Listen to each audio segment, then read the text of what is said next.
A very good afternoon, and thank you so much for having taken the time to have joined the webinar today. My name is Jay Reddy.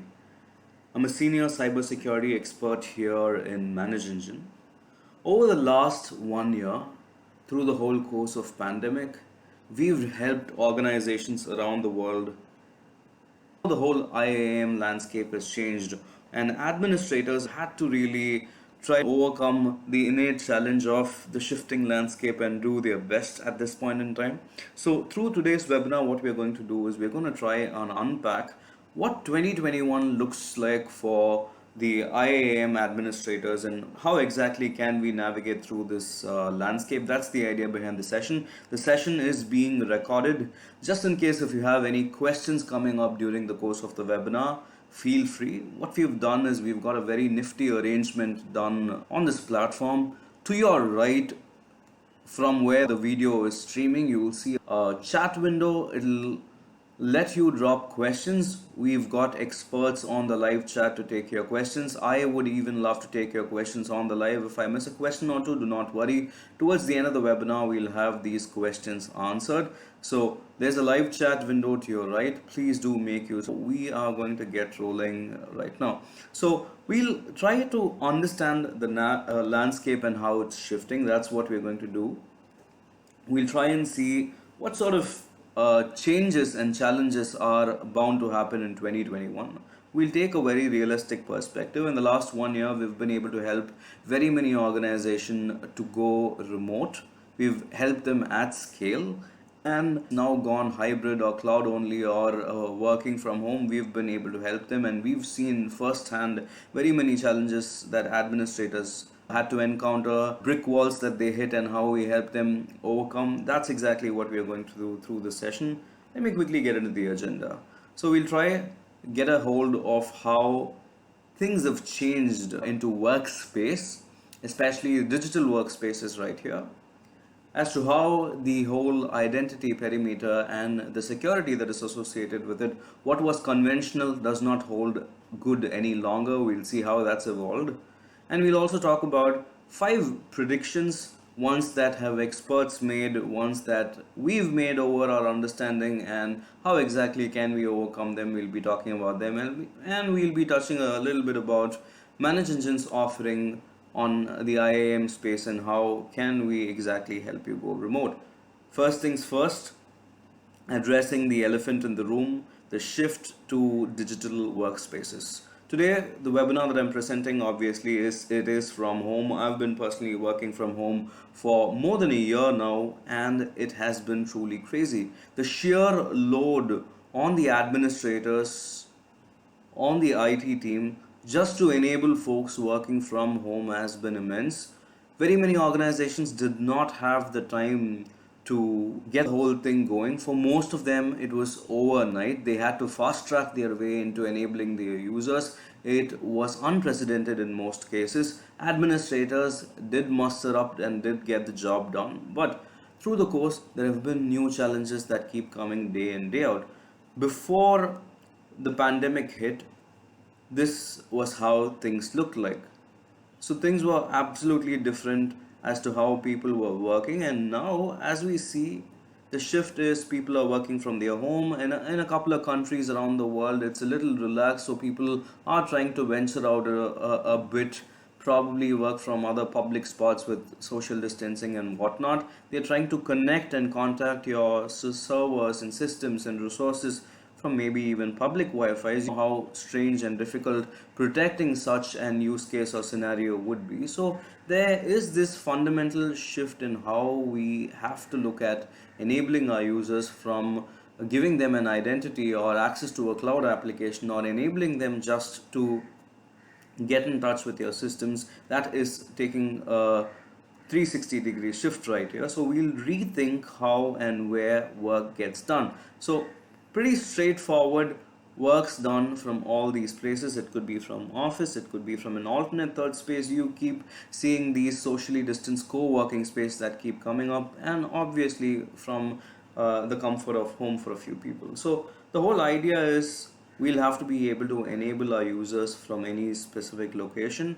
It involves putting together resources for VPN connections that are stable. It involves ensuring that you have enough systems in place that reimagine the whole idea of security, because it's not about just endpoint security any further. We'll have to reimagine security for your users being the very endpoint. That is the idea with which we'll proceed forward. So there's this massive increase. We've seen increase not just in working from home, 300% increase. That's just a number that Forrester put together. But then, if I were to quantify it, put things in real perspective for you, almost about 2.7 billion people, which is 4 out of 5 people, have been in a way or the other affected by the lockdowns, or working from home has been a shift in their behavior. So, what's the big question? Over the last 1 year, we've consistently noticed the fact that there have been attackers who've been trying to take advantage of the scenario. They have been traumatizing organizations, not just the usual ones, not just financial institutions like they usually do. Now, healthcare institutions are a target. If you were to talk about the Australian Signals Directorate, they've given out regulations for working from home. They've given out best practices as to what organizations should follow while they are working from home. A couple of use cases around the world. In the UK, right, there's the NHS, one of the biggest bodies in the healthcare space, and they have been constant victims of cybersecurity attacks because doctors are operating remotely. We are talking about telemedicine taking center stage and how attackers are finding way to snoop in. So the question right here is very obvious. Is there a change in the landscape and are cybersecurity threats more prominent than ever before? The simple answer is yes, they've skyrocketed. Every news outlet out there is got something to cover about cybersecurity attacks and how they're going up and how attackers are taking advantage, because the biggest challenge in this equation is users. Now, while your users are working from home, there is probably a substantial dip in the expectation that you can have from them in terms of them following security best practices. You have to assume that you are already under an attack. You have to assume that the threat is imminent. That is the assumption with which you proceed forward. So, what do? This is a whole new landscape. We aren't familiar with how to go about doing this. This is absolutely changed everything that we've ever known about security and identity access management. So what you do is the simple question right here. The assumption with which you'll have to proceed further is identity is the new perimeter. Your users are the first line of defense. Why would I say this? This is a fluid perimeter where your network security is no longer valid, it's null and void. Your users are going to be the touch point that attackers are going to be attacking. While they are working from home, they're going to be connected to their personal Wi-Fi, and you know how simple it is to crack through a WEP key or a WPA2 key. It's child play for very many attackers. So how do you think can you have a protection that is at that level, that is at that layer? So reimagining and taking into consideration that every single time when a user connects to your network, to your endpoint, to your resources, there has to be a procedure of establishing trust. So your users form the perimeter, and we obviously know what sort of trouble that your users get your organization into most of the time. So pretty straightforward. Reevaluate. We'll start by plugging holes at the user's end. It can be something as simple as fixing your users browser security or updating an antivirus, giving your users education as to how should they be behaving while they are on a public network. So here are my 5 predictions. These predictions are essentially based out of insights that we've gathered over the last 1 year working with organizations. These insights are double checked with recommendations given by Forrester and Gartner. We'll start with the first recommendation for the day, which is increase in cloud adoption. This is the most obvious one. This is the most inevitable one. The day has arrived much sooner than we expected. We thought this is going to happen after, let's say, 3-4 years. The whole pandemic has accelerated digital transformation. Very many organizations that were not digital first have reimagined their businesses, and they are ensuring that both their employees and the users, or probably customers and clients, are able to access their services online. Very many brick and mortar businesses have gone online, they've gone cloud. And in terms of identity access management, from managing your workforce identity, what was on-prem, let's say Active Directory, now has moved to, let's say, cloud. It could be your Azure Active Directory or Azure AD, or it could be accounts to be provisioned on Office 365 or Microsoft 365 or G Suite for that matter. It's must to have because users need to be enabled 24/7. And there's this whole shift in organizational behavior, especially while users are working from home. There's a very prominent change in work timings. Users have taken advantage of the flexible work hours. They try to work round the clock, which is a good thing for organizations, but again, it's a challenging thing for IT security administrators because they will be needed to be on the lookout 24/7 all the time. The behavior of a user who's working from home more so looks like the behavior of an attacker. Why would I say this? While your users are working from home, there's this thing that they are working from a different geography. That's what an attacker does. They work during non-business hours. That's again what an attacker does.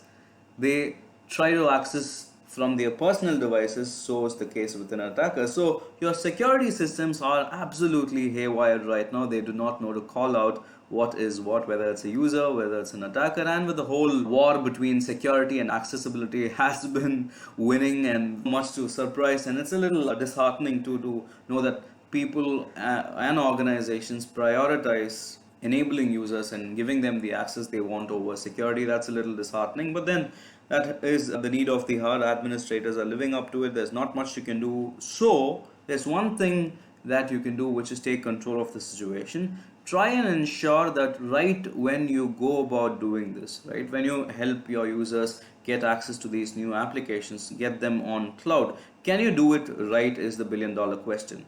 So when you have users who are onboarded, being onboarded, let's say new joinees over the course of pandemic, you must have had this struggle of getting them these accounts and provisioning them and having it communicated. So you can look at tools that can automate it for you. If there's a tool that can sit on top of your existing directory service, be it Active Directory or Azure, and work in tandem with other platforms where you want your users accounts to be provisioned, can probably be a hook into those platforms, help you let these account attributes transpire into those systems. Nothing better than that. So in one go, right on day one, even while your users are working from home or being onboarded from home, or existing users being provisioned with new accounts, they don't notice the friction at all.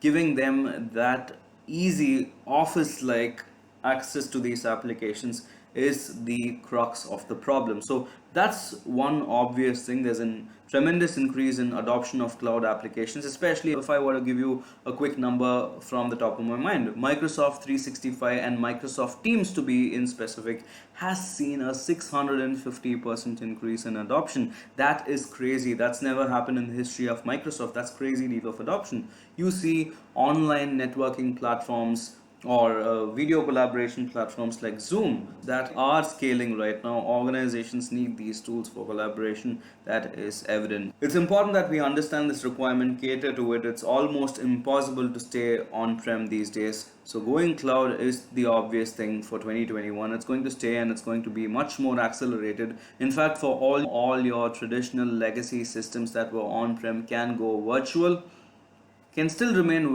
legacy from a software standpoint, from a server standpoint, from a configuration standpoint, but will go virtual and will be made accessible over web. That is the prediction for 2021 right here. The next one is the bottlenecks with the whole onboarding. I was talking about how tricky it could be when we are trying to fill new positions, especially with the pandemic. There's a lot of change in organizations. People are getting laid off, new people are getting onboarded. So that is a trick again, because we'll want to give the employees a seamless experience. As such, they're going through a lot of stress.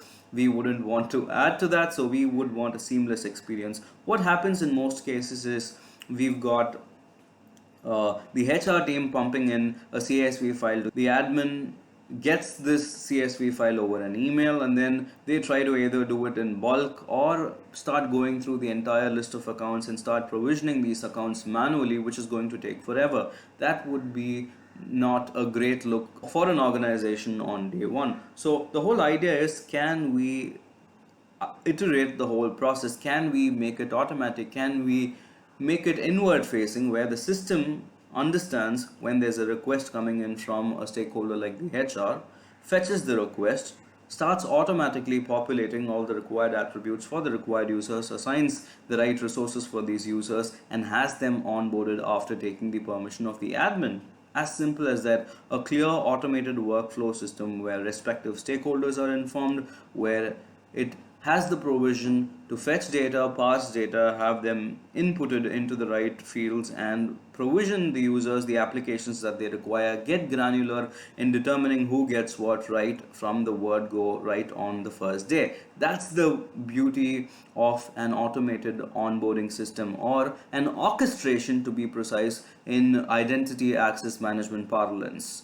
So we are talking about AD360, the Manage Engine tool. I'm going to throw in a bit of AD360 wherever possible. So here we've got AD360, that's at the center, sitting on top of a legacy Active Directory system. Though all of this is done remote, it happens effortlessly. It can talk to HCM, human capital management systems like Zoho People or Workday or Bamboo HR, or anything that you can bring, or Altipro for that matter, or it can even talk to ticket management systems or service management systems like Service Desk Plus, ServiceNow, and Zendesk. Get hold of a onboarding request from the HR, parse the request, notify the administrator, get going with the whole onboarding, and notify the administrator once it's done. And also, the best part right here is your users get notified about their onboarding, they get notifications on the resources that are assigned to them, their credentials that they'll be needing, every aspect of the entire onboarding for a remote user, that gets taken care of. So AD360 does a seamless job. It integrates all these multi-pronged systems in one place, gives the administrator a global view, a web console, and this can be done even on the go. That's the most surprising part. An administrator can run this whole machine from the comfort of their home without having to take a lot of effort. All of this is streamlined that way. And setting up the system would take less than 30 minutes. That's the fun part right here. So we've gamified the whole thing. Takes less than 30 minutes to have all these integrations and webhooks set. And within no time is the system ready to get going. So the whole idea is integrating with existing systems. So I've got a quick flow diagram that helps you understand. If it's the HR technician sending out a CSV file, or if they have manually inputted data into, let's say, a HCM software like People or Workday or Bamboo HR, all of that gets fetched by the AD360 tool. The AD manager component of the 360 tool does the weightlifting right here, does all the parsing, and has all the right attributes assigned based on rules, conditions that are predefined, and it's also smart in terms of establishing context. For example, a user from the finance department isn't going to unnecessarily have licenses on Microsoft 365 that they'd never use. A user from marketing is going to get access to, let's say, Office 365 online suite. Someone who's a contract employee does not need that and will not get hold of such information. That is the beauty of the whole system right here. So it's contextual, it understands roles and responsibilities, it knows which department, what user, what sort of privileges should be given, and right at the word go, right actions and attributes are assigned. So integration with an ongoing HCM is as easy as that. And if you have other HR applications, or if you have a database from where you want to fetch, so this works in those cases where an organization is not onboarding new users but just is trying to enable existing users to have accounts online.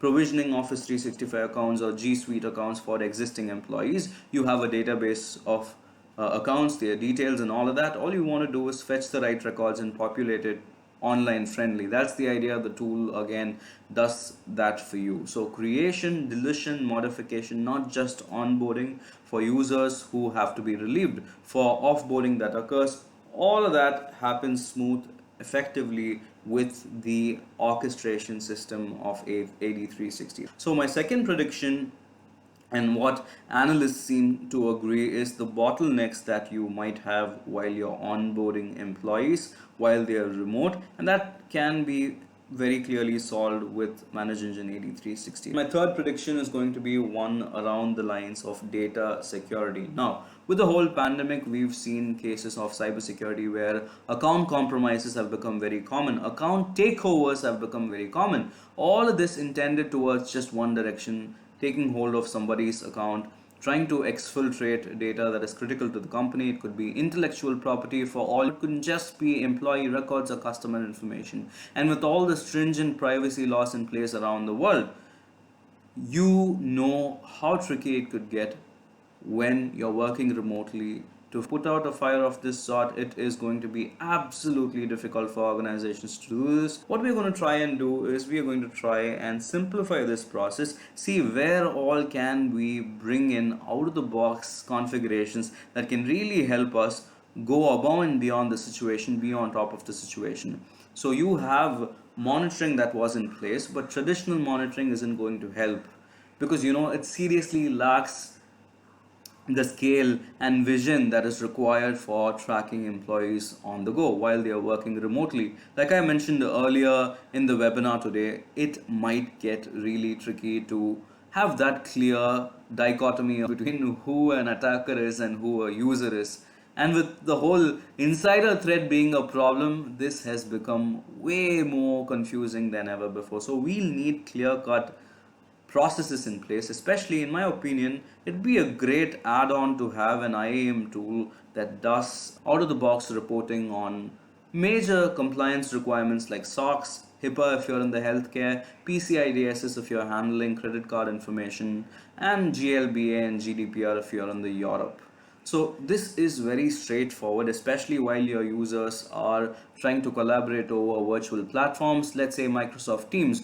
You'll need policies in and out, end to end, every aspect of it monitored, every bit of transaction on the radar and not left out. That's the idea. So what if your users are on a Microsoft Teams conversation and are attaching user data in an Excel sheet? That isn't a best practice. So both educating your users and also not just stopping right there, but having tools like data loss prevention systems, M365, if that's the piece that we're talking about, has DLP loss that can parse through data, has e-discovery that tells you if a user is using a keyword or attaching a file that's confidential and stops them from going any further because it gives you a flag. So we will need comprehensive reporting, comprehensive alerting. That is a big miss when it comes to the native systems. They really don't have it, and existing SIM solutions to have a tough time doing it. So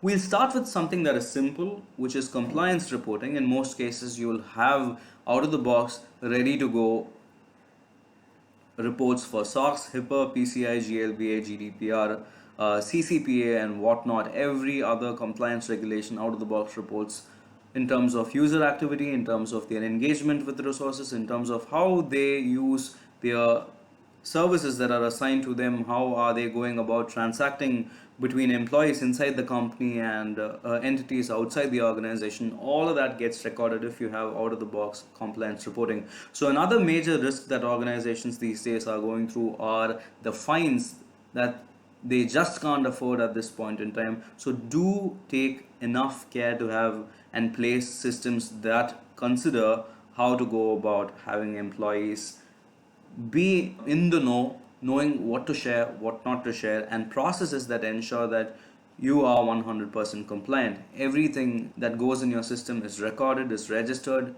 When it comes to the D-Day, you will have data, at least to back your story up. And if you were to do a root cause analysis, these reports again are going to really help weed an attacker that's present in your system, if that's the case. And with the whole change, the workforce is changing. We also seem to have this one change, which is my next prediction: contingent workers. So we're talking about how organizations are reimagining hiring, recruitment, and workforce in general. Many of the organizations that I've worked with have laid off people. That's quite unfortunate, but have again let the same employees in as contingent workers, as contract employees. That is a pattern that I tend to observe a lot recently. So it's funny that if those users are not offboarded rightly, the users who were a part of the organization, if they weren't offboarded rightly, they could have backdoor entrances into the organization. They already know your system. If they're back in your organization as contract employees, now that they're already dissatisfied or disgruntled with the fact that they were to let go and they were to be brought back as contract employees, they could really wreak havoc if they chose to. That's the case, right? Yeah, and in general, contingent workers who are being hired for the first time. So your system has to be spick and span.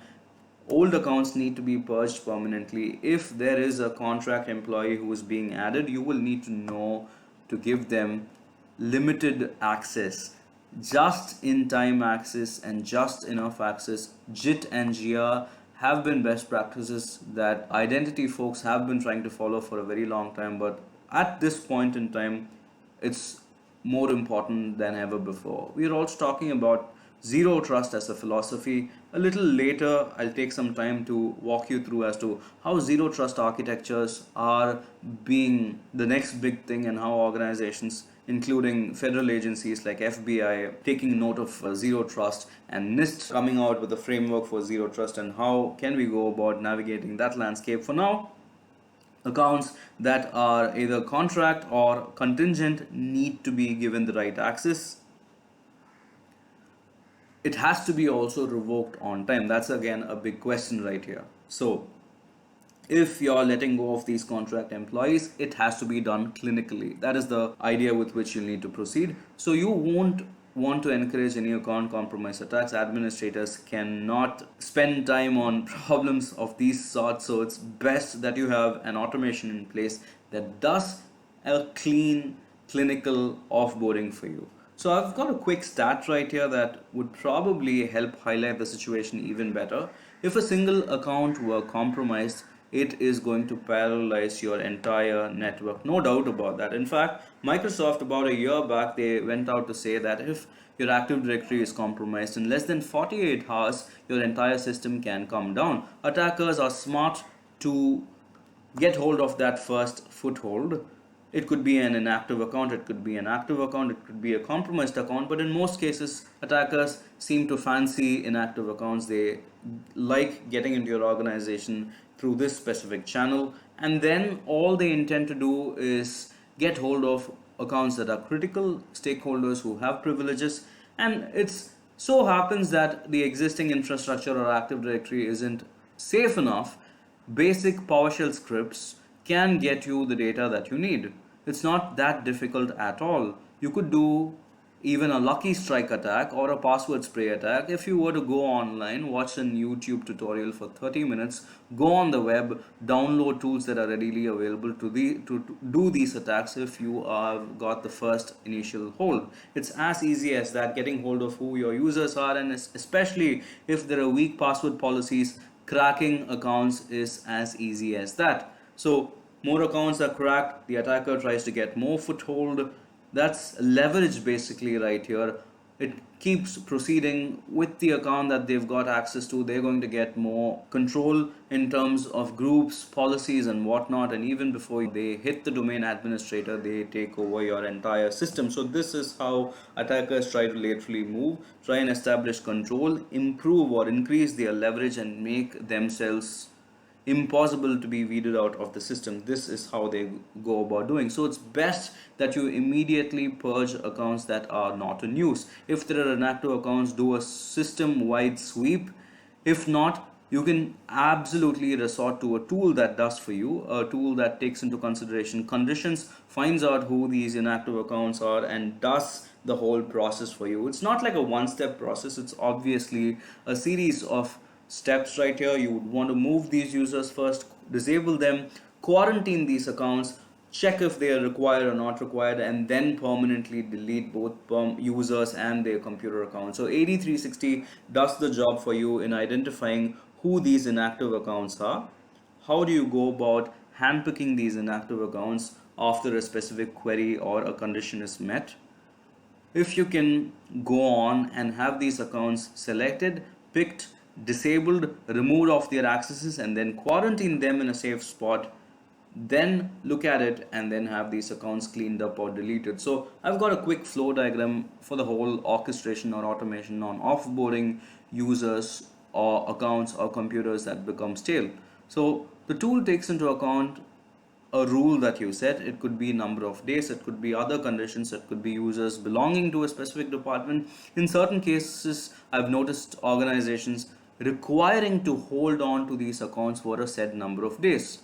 Let's say 30 days as a contingency plan. But in those cases too, you can have these rules work in your favor. The automation can be timed, can be scheduled like that, and it can come back after 30 days, check the status, and have these accounts disabled, moved, or removed. If you finally want to delete these accounts, you can delete them from all places like Active Directory, Office 365, Exchange. In most cases, the challenge is privileges that aren't removed clinically. A few inactive accounts are left out in the system. Attackers are going to use these as backdoor entries, use the privileges on these inactive accounts, and then get into your organization. So at this point in time, I'd want to quickly stop and give you a quick tip. Honeypotting is a very traditional concept but a very useful one. You could look out for accounts of these sort and use these as honeypot accounts just in case if you have the slightest of slight doubt that some employee is trying to snoop into your organization or an ex-employee is trying to snoop into your organization and get access. So you can set tracking on these accounts, disable their properties or privileges, but just have these accounts and have log on auditing turned on for these inactive accounts just in case if some user some from where pings into these accounts, you'd get them red-handed. That's something that you can do. Or in case you can even create honeypot accounts that look like the admin account, wait for internal employees or insiders with malicious intent or attackers trying to get access to these accounts. You would be in the know and you would be ahead of these attackers. That is the fourth prediction for the day, which is trying to get hold of the system, as is understanding that there's a change in dynamic with respect to workforces going remote, seeing if you can get on top of the system in terms of clinically having these users onboarded and removed when it's time, and seeing if you can honeypot attackers process. That's the idea, making the best of the situation right here. What we've discussed so far is how do you automate this whole process, which leaves me with the last prediction for the day, which is how this one vector in your whole cybersecurity equation, which is constantly evolving with remote work, the human error playing a huge role in how organizations need to reimagine how they get equipped.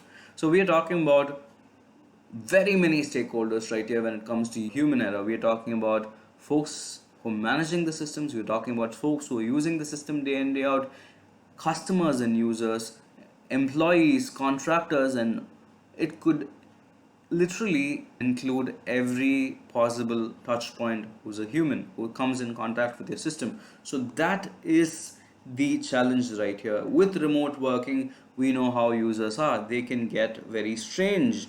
They can click on emails that they're not supposed to. They can download attachments that say do not download. They can hit a malicious link, infect their personal system, and let that infection spread over to your corporate system too. And while they're working remotely, they are bound to bring their own devices, connect their personal devices over to your corporate network, and in the process also hurt your system. So what do? You need constant monitoring. You need constant processes in place that are crucial like that. So at every given standpoint, you should be able to plot who is a critical insider, who are the ones who are going to be targeted, who are the ones who are going to be most vulnerable to an attack, and how exactly can you be on top of the system with just this know-how. So we're going to take help of AD360 right here, use these out of the box reports that are going to give you that head start, use recovery just in case if you need them to restore back original settings. You can do backups. I'm going to get to this bit in a little bit, but what's more critical is the insider threat statistics. Organizations have seen an increase, massive change in dynamics right there. It's not just about insiders who have gone rogue, it's also about insiders who let attackers accidentally in. that's gone up by 66%. You see what sort of ransoms that organizations end up paying because of credential thievery and whatnot, and how it's increased. So I'm going to give you a couple of use cases right here, essentially around how you go about mitigating this threat and how you can stay on top of the system. So when it comes to user behavior, especially when you see something like a lateral movement, where the attacker is on one system a second ago and is on another system 1 minute later, and this behavior keeps repeating. It could be an insider, it could be an attacker. Your system needs to notify you because it's an IAM issue. It's a security issue where accounts get compromised, credentials get stolen. Attackers use this to get every other info. So you need to be able to stop the attacker while they are progressing. We call it a kill chain. So in whichever stage the attacker is, this is usually the phase where they try to establish their foothold and do a reconnaissance. So if you can stop the attacker at this stage, nothing better than that, you would have mitigated a very big threat. So right when there's an anomaly in your system, you should be able to execute a script, either kick out that suspicious user or stop them from accessing further systems, or even for that matter, just lock them and just kick them out. So that's the whole idea right here, to mitigate a first level threat of this sort. And if there are anomalies in terms of unusual volume of activity that is going on, more accounts being created, new accounts being modified, privileges being added, or existing accounts being deleted, all of this happening in a short span, initiated from a pivot point that isn't familiar, from a device that isn't familiar, you have provisions to investigate those anomalies, be notified of unusual volume, from where is it originating, what time of day is it originating, what sort of activity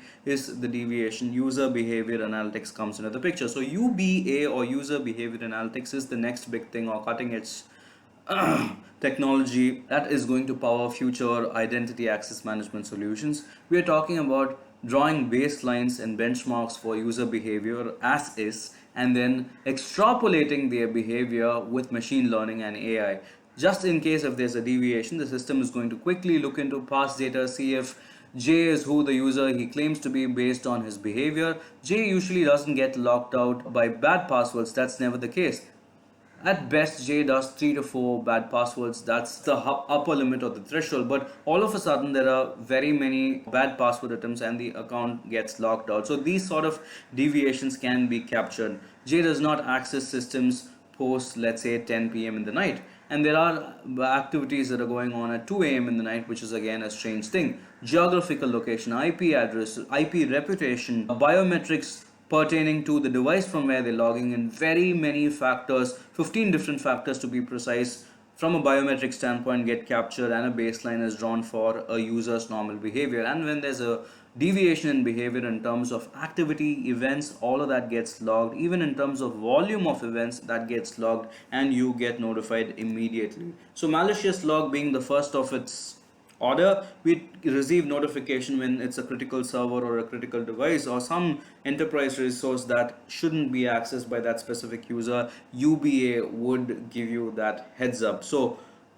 during the whole course of this transition, challenges that organizations have been facing have just been two. One part of it has been around the enablement, where we try to give remote users the ease of access and accessibility. That's been the question that we've been trying to address. The offshoot of this problem has been security, with both insiders accidentally letting in attackers or attackers taking advantage of the situation. These have been the two major problems that organizations have faced. I think over the last 45 minutes, we've tried to understand is tools beyond just the native rules can really help you get on top of the situations. We saw a couple of predictions for 2021 and how it's going to be. We saw how cloud adoption is being accelerated and taking center stage. Over the last 1 year, we've seen a crazy deal of adoption. How can we become cloud ready, cloud friendly, enabling users at the same time ensuring security, giving them the right amount of access? We saw what sort of bottlenecks can we be facing while we onboard users, new employees, or let go of existing employees or offboard them. the risks that are associated with the whole expansion with respect to data security and how legal proceedings can come into the picture and where we stand from a compliance standpoint. We spoke about that a little bit. That was the third prediction. The fourth one was how the dynamics of workplace has changed and how are we recruiting contingent workers and contract employees, and what should we be doing from an IAM standpoint and enabling them, but doing that with a restriction, with a control system in place all the time. And the last bit was around how humans are the most difficult part of this security equation and they are the weakest link. And what could you do to monitor users, employees, and potential threat vectors just in case, and how AD360 can help you solve the problem all along. That's what we've tried doing through the session today. People get the right access for the right resources at the right time for the right reasons, ensuring the right business outcomes. So, thank you so much for taking the time. I hope you found it useful. I've been trying to take a few questions on the live chat while I was presenting. My team right here, they've been doing their best to do that too. A shout out to the team right here. Thanks Gokul for having made this possible. Thank you team, and thank you guys for taking the time to join. I'm going to stick around for a couple of more minutes to take your questions live. I'm on the chat. You can drop me questions. If I find a question interesting, I might even go live and answer your question live. Do stay tuned and keep a lookout on your inbox for an email with the recording and the presentation deck. If you have questions, you've got my email. Stay in touch and stay safe. Thank you.